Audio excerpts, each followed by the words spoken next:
WhatsApp guys, selamat datang di animasi Donghua Spoiler.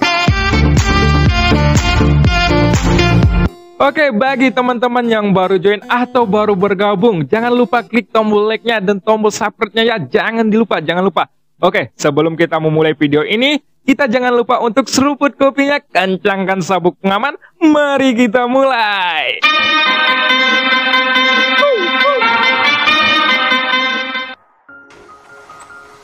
Pada episode sebelumnya diceritakan Xion meledakkan tubuh dewanya, yang mana ini membuat kekuatannya semakin bertambah. Sedangkan Jushi telah meledakkan lebih dari setengah avatarnya. Hal ini membuat dia tidak percaya akan kekuatan Xion. Namun di sisi lain, Yanxiang juga merasa terkejut dengan apa yang dilakukan oleh Xion.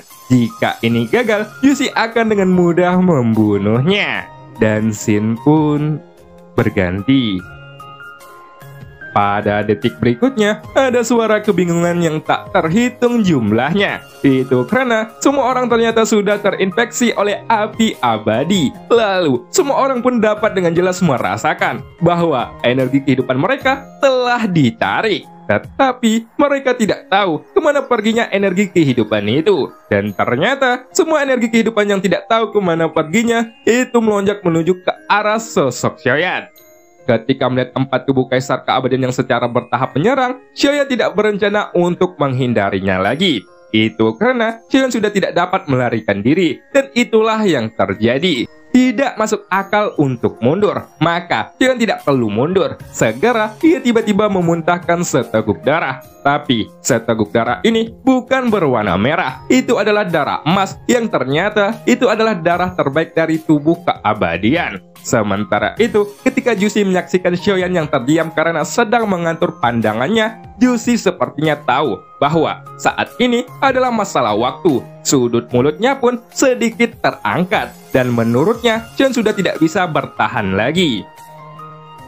Teknik ini adalah teknik terlarang milikku. Aku pikir itu tidak akan digunakan. Biayanya terlalu tinggi dan aku tidak dapat membayangkan kekuatannya, ucap Jushi. Pada saat Jushi berbicara, sosoknya berdiri tegak dengan kakinya yang menjulang. Rambut di belakangnya bergoyang meskipun tidak diterbangkan angin, dan rasa dingin yang menusuk pun keluar dari matanya. Jika kamu melihatnya dengan percaya diri, kamu akan mampu mencegah mataku yang membentuk rune aneh. Terimalah bunga teratai api dan formasi pembunuhan ini, ucap Jushi kembali. Ketika suara itu menyebar, Jushi langsung membuat segel dengan tangannya. Tetapi dia tidak membuat jejak di tubuhnya, dan seluruh tubuhnya pun tiba-tiba terguncang. Pakaian dan rambutnya tidak tersentuh oleh angin. Dan pada detik berikutnya, suara terpancar dari sosok Jushi. Lalu, sebuah rune emas pun tiba-tiba muncul di depannya. Dan pada saat rune emas tersebut muncul, rune emas itu melesat ke 4 tubuh avatar dengan kecepatan yang sangat mengerikan. Kemudian, jejak tangan dari Jushi pun terus bersentuhan. Dan terlihat bahwa ada rune dengan warna berbeda satu persatu. Ada rune berwarna biru yang terus menyatu ke dalam 4 tubuh kaisar keabadiannya. Dan akhirnya, setiap tubuh kaisar keabadian itu meledak dengan cahaya yang menyilaukan. Di sisi lain, Xion juga tidak diam saja. Dia sudah mengenakan armor dewa palsu, dan sekelilingnya bahkan lebih padat. Bahkan saat ini, tubuh Xion tiba-tiba diselimuti oleh lapisan cahaya keemasan. Tampaknya, tubuh dewa abadi dan inti gunturnya berfungsi secara ekstrim. Sementara itu, setelah mengatur pengepungan yang semuanya berpusat pada sosok Xion, terlihat bahwa ini adalah kartu terakhir bagi kedua belah pihak. Dan wajah Jushi pun pucat ketika adanya tabrakan itu. Namun, setelah Jushi menyelesaikan jejak tangan terakhirnya, matanya kembali terfokus dan dia duduk bersila. Lalu Jushi menutup matanya dengan erat. Sosoknya tetap tidak bergerak dan napasnya tiba-tiba menjadi lemah. Jika Xion dapat merasakan aura Jushi saat ini, tampaknya jantung Jushi seperti akan berhenti berdetak, dan seluruh kesadarannya akan berada dalam keadaan mati suri. Tentu saja, ini dilakukan dengan sengaja oleh Jushi. Begitu keempat tubuh avatarnya meledakkan diri, itu pasti akan berdampak besar pada jiwanya. Jadi, dampak semacam ini akan membuat trauma pada jiwa Jushi. Dan jika jiwanya tidak dibenamkan, maka dia bisa langsung menjadi orang gila. Satu-satunya cara untuk menjaga agar sosok Yushi tetap tersadar adalah melakukan tindakan ini. Tapi, jika keempat tubuh avatar itu menghancurkan diri sendiri, namun masih tidak dapat menghabisi sosok Choyan, Yushi tidak akan bangun lagi dalam waktu yang singkat. Setidaknya, butuh 100 tahun atau bahkan bisa mencapai 1000 tahun. Lebih butuh waktu lama lagi jika jiwanya terluka untuk pulih secara perlahan, dan waktu pemulihannya tidak terbatas. Dibandingkan dengan Choyan, harga yang dia bayar untuk Yushi jelas sangat berat. Pada saat ini, 4 tubuh kaisar keabadian itu berfokus pada pengurungan sosok Choyan dari arah yang berbeda. 4 tubuh kaisar keabadian itu meledak dengan sinar cahaya yang sangat menyilaukan. Kemudian, rune yang telah melekat pada tubuh mereka sebelumnya tiba-tiba keluar, dan tiba-tiba bunga teratai besar pun muncul di atas kepala mereka. Choyan pun juga mengangkat kepalanya untuk melihat bunga teratai raksasa yang muncul di atas kepalanya. Itu terlihat cukup mirip dengan teratai api kemarahan Buddha miliknya, dan tampaknya itu memiliki efek yang sama, meskipun pada dasarnya mereka adalah kekuatan yang sama sekali berbeda. Ketika Choyan melihat bunga teratai ini, itu seperti menceritakan nasib mereka satu sama lain. Inilah ujian yang diberikan sang dewa tertinggi kepada kedua belah pihak dalam pertarungan sejauh ini. Tidak ada pihak yang mendapatkan hasil yang lebih unggul. Hal ini pun cukup untuk menunjukkan bahwa kekuatan sang dewa tertinggi ini benar-benar di luar imajinasi dari segi perhitungan. Hampir memungkinkan bagi kedua belah pihak untuk bertarung dengan kekuatan yang hampir seimbang. Dan hingga saat ini, keduanya sudah mencapai akhir.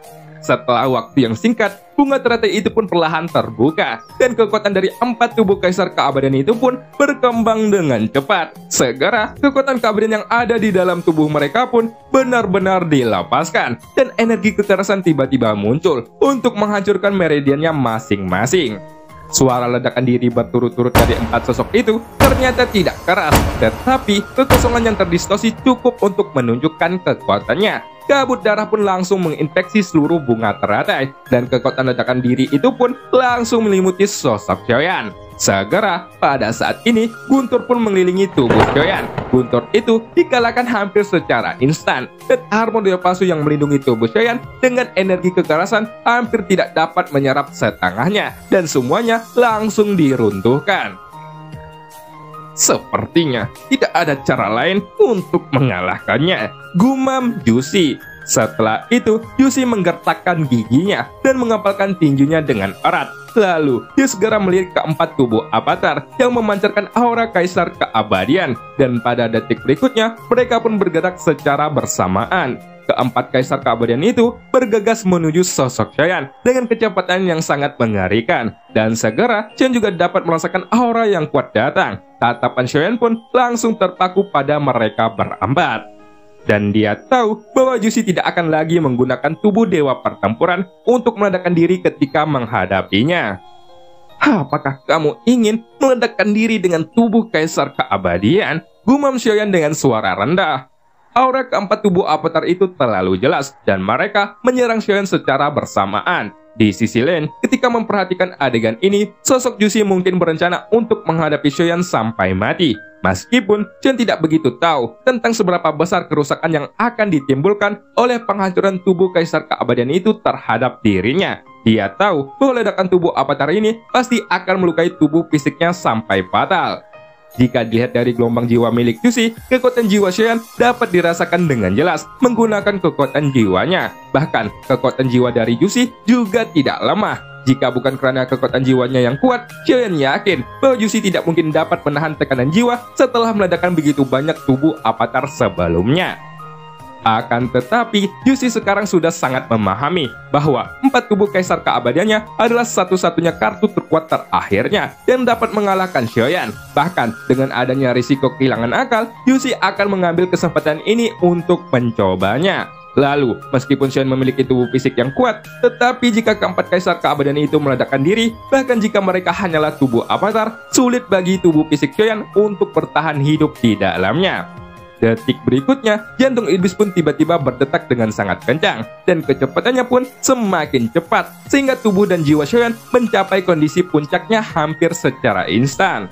Ada aura iblis yang begitu kuat, dan Xiaoyan tidak bisa menenangkannya. Ketika Xiaoyan merasa lelah setelah begitu banyak berkat dan kemarahan, di bawah dorongan jantung iblis yang berdetak kencang, sosoknya kembali dilesatkan dengan tak terbayangkan. Tampaknya, sang dewa iblis Diane membuat semua keadaan negatif pada sosok Xiaoyan pun menghilang. Dan hal ini merupakan hadiah yang diberikan kepada Xiaoyan oleh seorang pria yang kuat. Dewa iblis Diane tidak menentukan level pada jantung dewa iblisnya. Tetapi dari pertempuran, peran jantung iblis ini telah mencapai apa yang disebut kemampuan keterampilan bertarung kuno. Pada saat ini, Xian mengangkat kepalanya, dan dia menatap sosok yang melesat ke arahnya. Mereka adalah 4 kekuatan utama. Selama Jushi tidak dapat menggunakan kekuatan memundurkan waktu seperti sebelumnya, Xiaoyan memiliki semangat seni bela diri. Dia akan menyusulnya dalam waktu yang singkat. Tetapi itu tidak akan mudah. Terlebih lagi, sangat sulit untuk meletakkan diri sambil mengejar sosok Xiaoyan pada saat yang bersamaan. Jika diperhatikan dari kejauhan, Xiaoyan yang terus bergerak mundur sepertinya merasakan sangat direndahkan. Dia berubah menjadi kilatan cahaya dan dikejar oleh 4 tubuh avatar yang diatur untuk mengejarnya dari 4 posisi yang berbeda. Bersembunyi tentu saja bukanlah pilihan, dan pada saat mundur, tiba-tiba Xiaoyan mengalami dampak ledakan dari gelombang api hitam yang menyebar. Itu mencakup jangkauan yang sangat luas yang ditutupi oleh dampak ledakan api. Ratusan ribu orang yang menyaksikan pertempuran dari pihak Istana Dewa Pemburu dan ratusan ribu orang dari pasukan yang berkobar. Semuanya merasakan hembusan angin yang sedikit panas, tetapi mereka belum merasakan tidak nyaman. Apa yang mereka tidak tahu adalah bahwa yang baru saja mereka rasakan adalah hembusan api. Api abadi milik Xiaoyan kini telah bangkit dan tenggelam ke dalam tubuh semua orang. Sosok Jushi pun harus berjuang sampai mati, dan hal yang sama pun juga berlaku untuk Xiaoyan. Dia juga ingin melakukan yang terbaik untuk melawan Jushi yang terakhir kalinya. Pertama-tama, Xiaoyan ingin meningkatkan kekuatan fisiknya secara ekstrim menggunakan keterampilan bertarung kuno dan inti gunturnya. Pada saat yang sama, itu berjalan di tubuh Xiaoyan, dan guntur yang dahsyat pun langsung mengelilingi sosok Xiaoyan. Setelah itu, guntur hitam membantu badai petir itu bergemuruh di sekitar Xiaoyan. Dan dalam jarak 100 meter dari sisi Xiaoyan, inti guntur hitam itu tiba-tiba berkedip. Segera, mata kiri Xiaoyan terus terbuka dan tertutup untuk menghadap kepada pohon suci, dan tampaknya dia dapat melihat ke masa depan. Ternyata, Xiaoyan ingin melihat seberapa mengerikannya kekuatan ledakan diri dari keempat tubuh avatar Kaisar Keabadian itu. Setelah berlama-lama, rasa sakit pun mulai menghilang di mata kirinya. Tapi, ada cahaya dan bayangan yang berkedap-kedip. Lalu, ketika matanya terbuka semakin lebar, keringat dingin pun keluar dari dahinya. Seolah-olah dia telah melihat pemandangan yang sangat luar biasa. Apakah kamu tidak ingin dikalahkan? Gumam Xiaoyan. Setelah bergumam, mata Xiaoyan yang sebelumnya terus berkedip akhirnya menutup, dan pada saat ia merenung, cahaya dan bayangannya pun menghilang. Pada saat ini, ekspresi Xiaoyan pun tiba-tiba menjadi serius. Mata kirinya juga kembali berkedip tanpa henti, dan cahaya serta bayangan pun muncul lagi pada pohon suci. Daripada mengatakannya bahwa Xiaoyan dapat melihat ke masa depan, sebenarnya Xiaoyan bisa dikatakan hanya menghitung hasil berdasarkan semua yang telah dia lihat sejauh ini. Xiaoyan menggunakan Shenmu untuk kedua kalinya, tetapi adegan pertempurannya berbeda dari yang dia lihat.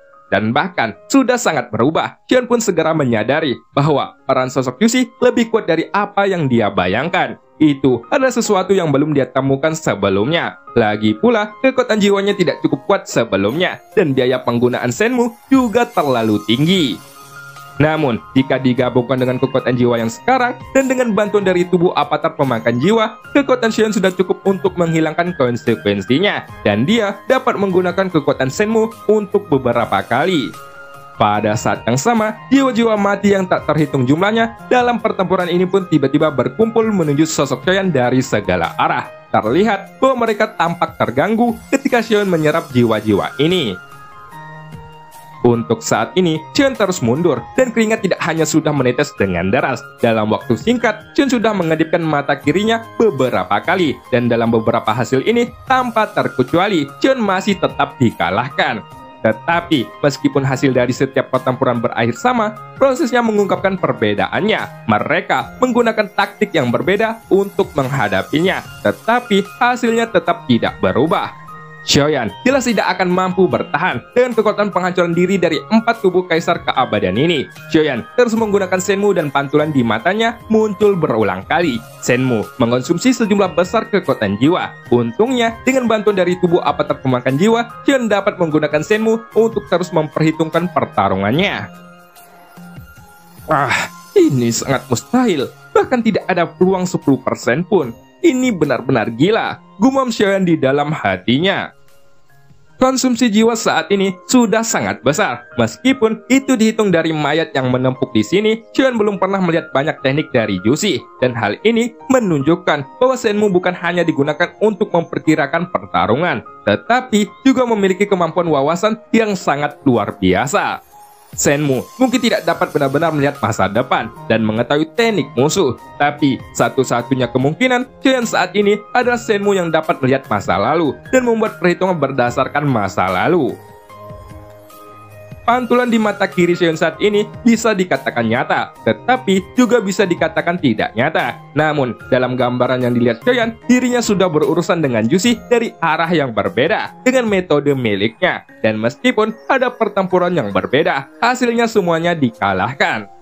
Xiaoyan terus menggunakan Shenmu tanpa henti. Tentu saja, Xiaoyan hanya ingin mencari hasil kemenangannya dari perhitungan Shenmu. Tetapi, setelah Xiaoyan menggunakan semuanya 18 kali tanpa berhenti-henti, akhirnya mata Xiaoyan pun tiba-tiba berhenti berkedip. Itu karena dalam perhitungan ini, Xiaoyan sudah berhasil mengalahkan sosok Jushi. Tapi, harga kemenangan kali ini sangatlah besar dan juga membuat Xiaoyan sedikit tidak bisa menerimanya. Dalam perhitungan ini, Xiaoyan memang sudah mengalahkan Jushi dan harga dia bayarkan tidak kurang dari Jushi yang merusak tubuh avatarnya dengan sangat parah. Dengan pada rencananya, roh primordial itu akan jatuh ke tangan Dewa 1 bintang dan tubuh kaisar keabadiannya fisiknya dihancurkan, bahkan meledakkan dirinya sendiri. Dan cerita pun berakhir. Sampai jumpa di episode selanjutnya. Mutusin mantan sambil pakai topi. Yang ada di Kalimantan, mari kita ngopi.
Bahkan setelah inti guntur di tubuh Xiaoyan baru saja membuka beberapa run lagi, yaitu sekarang sudah menembus hingga 60 run. Meskipun perkembangannya tidak terlalu cepat, kekuatan fisik Xiaoyan terus dikembangkan oleh inti guntur. Jelas itu akan menjadi lebih kuat. Namun sangat disayangkan jika saja